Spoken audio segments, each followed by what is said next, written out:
like which way did he Ariba Nanaruka? Hanakidu Tahari, Hanakidu Tahari. Hi. Hana's William was in Totally. A queen as he had no work. All future, seeing at the moment. Today, I don't think I get winning inclusively and vote voter machine can never vote not under the politics to be partisan the party to late emergency in a 1975 to be Madame, my anointed function program, democracy would happen with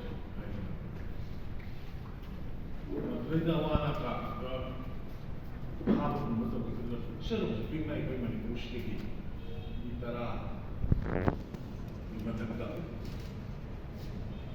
Jailer, say any man, son of lady, Tenagiba. They call the answer to Senegal. Picture of blue big money who said democracy movement. Democracy, my collaboration, my movement to the young element. I am single my videos if I do not simply unpunishment. If I do not say democracy later of home. We are very hard later of home. None we are the high we are the but we are the apart from the freedom. You go to freedom numbers. My opinion, Yamna of sending highway for Madame to the parties of the party, late teenager, Sangaki, Alan, a sound of vision to me on Tangaram Kiba, Ona Kiba, my after doing Nixon will come away with a short from the way. Laughing of Hoy. Check with them when I had done Sama Prasan Kursi. Mana Jammu and Kashmir is a flag any constitution any labor, you know, Article 70. Something are going to do that. I think it is 70 years ago, 80 years ago, more in the power of the photo. Nothing to do. Nothing beyond the royal photo. Another leadership by the party. They are like the Laya Wana, down total land, she come in uplift of the big and man of Dormiba, Lumasi, Honorable Prime Minister, Modi Jina, Magi, say last 11 years later, economic like you like use have your same sunny same light one of the street lines simple my answer for you they are my philosophy my thinking walk alone the article 317 of democracy some percent of the movement man the sacrifice of people like which way they Ariba Nanaruka Hanakidu Tahari hi Hana's William was in Totally. A queen as he had no work. All future, seeing at the moment. Hanagi Maham Mayam to Toga, simple to La Pada. Anuba, a former neat and a clean with generation to create over them. Hanagi woman to the same thing. The other centered and answer Hanagi woman to the same thing. No. Tauranga put the vision go, Sinui had the organization for him. Take example, women. 1950 home, try Gillis, the game we can have. My dear, Masi Kanan will assist a lot of people, Laura to Maxima, then the Lotopium, the Canada. Then, in an environment, Hana legitimate in an environment to attack the locality, a way, Masi in an environment, you will miss it to share Manipur and Red Switch. I think it's supposed another review the MLR in the architect 1960 single rhythm any from Hagoga division report of Mamita Halamadu. But we don't do the sea for the home. Masiki Muna was Then armed forces special power act. Armed forces special power act matam da Manipur aduna da adu thamjandana armed forces special power act human right violations madugi potu thamandana atopa khara human right khara mi mayam su fajan bhat ta halaga wari sanalaga tawai haba du le no de koi fact encounter da supreme court of mi lising masami jamagi hati na le case le ro ini pon mayam se koi kami da komasa land policy da koi bayar mi ba adike armed forces special power act ma khada koi human right ko kanda fact encounter di state koi ba adike koi da internal permit tanana balang da koi sahi kya ba koi mi wari sahi kya ba sahi sa ba mi kya ba mi ba koi suna kyo ri adike huji zero tribe oiram ma budo leram ma budo lokok ro na tanana bhono da koi kya wari kaya amna division le ka di na sigumma mayam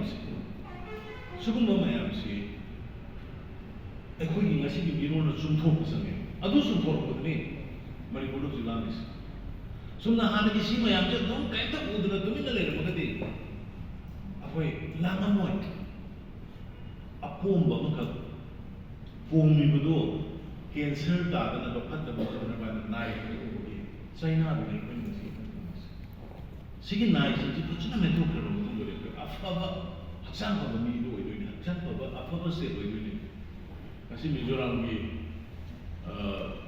minister itu nang itu, open hiring, illegal immigrants singa, Myanmar itu laku singa, neighboring state itu laku singa lagi, crime state itu mah untuk Mizoram sih. Masa mana hiring? Aku itu di Madura ini Madura tuh kenapa ya? Aku Bharat Kerja Party ki kamu 2018 lagi, 2017 dah aku pemenang ya. 2018 dagi haiba mayam se sentop ko la kajar ko hane gi leadership na pananta da tas ho yoge inclusiveness dai na su haiba man ba investor prana ko kan ko inclusiveness what they hai Manipur le le ba tribe kun thang ni thoi thoi puna makku ai khoi gi Manipur gi Jati ini ada recognition ini juga. Sangai ini pak sem dana, yung kuncara ni tu jati kuncara ni tu untuk isah dana. Yung kudingi, mama ki identity dia ni betul itu inclusiveness buat dia. Kerana inclusiveness kamu dapat. Mapan lagi porpot pun nama, Myanmar lagi laku su, Bangladesh lagi laku su, Amad lagi laku su. Oh ina, lehenji, adugi inclusiveness tu. We are very sorry. Malam dia boleh misi nyampe, aku malik misi nyampe, naga mesin kaya nyampe, Maitei mesin kaya nyampe, Maitei Bangal mesin kaya nyampe, Thadau mesin kaya nyampe, Waipei mesin kaya nyampe, Paiti mesin kaya nyampe, Gangte mesin kaya nyampe, Mau Maram, masih bawa mau mesin nyampe lumbu, ada lagi Maram, mesin nyampe yukrini, suka apit zati mana nak pulau lagi baik baik ni. Sedaya adum cangai gay loine inclusive ni ana vote ki voter masih yang kena ba vote kan anda bagi politics lu koi parti ada parti tu leite aduna berjamaah dan punya politik jenis masih sumba emergency ni anda baru ba amam ba ki stage sama kena 1975 madu amona Bharat sedala kana ba adugi awareness to be Bharatiya Janata Party na Prime Minister Narendra Modi ji ki makhala mayam da awareness bi ba adugumba democracy ko khonggaw na ba mi ki ko khonggaw na shi do dawdana ba aduna mani ku miyam wari koi mayam ma le IDP ko bodai koi mi ti tai kan honari aina maja bani ji Indian Home Minister Amit Shah ji, Tunde Zade, Prime Minister Modi ji, matang kau dana, Maitei group, Naga group, Kuki Sinau sini, Thadau Sinau sini, Paiti group, matang kau dana, karena hanegi lagi asing kusumi lagi, anu benar kusumi muda, systematically, constitutionally, aku ni orang sunnah orang mana aku never use force. cabinet subcommittee, cabinet Kamaga, cabinet is the government of the Praja Lab Trust representative. Cabinet Kamaga, cabinet subcommittee, Siamaga.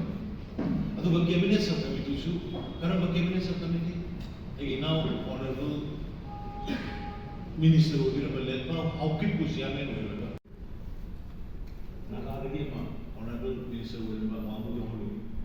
My days in the honorable Minister, Sunday Oraga. Young systemically democratically institution cabinet cabinet subcommittee state government Bharat Sarkar machinery course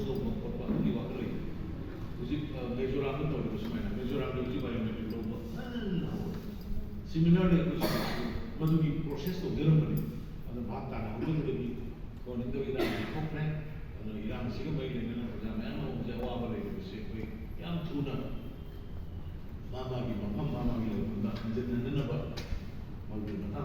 highway, honoring and a Tajabada, a Tuama, highway, and positive development, Bharat Sarkar, Madhyamani Sarkar, PRB, sensitive Lapanina, a Taje, Madhuko, and Hamina, Awana, Aruna, Putama, Karikakas, MLSC, Hanam,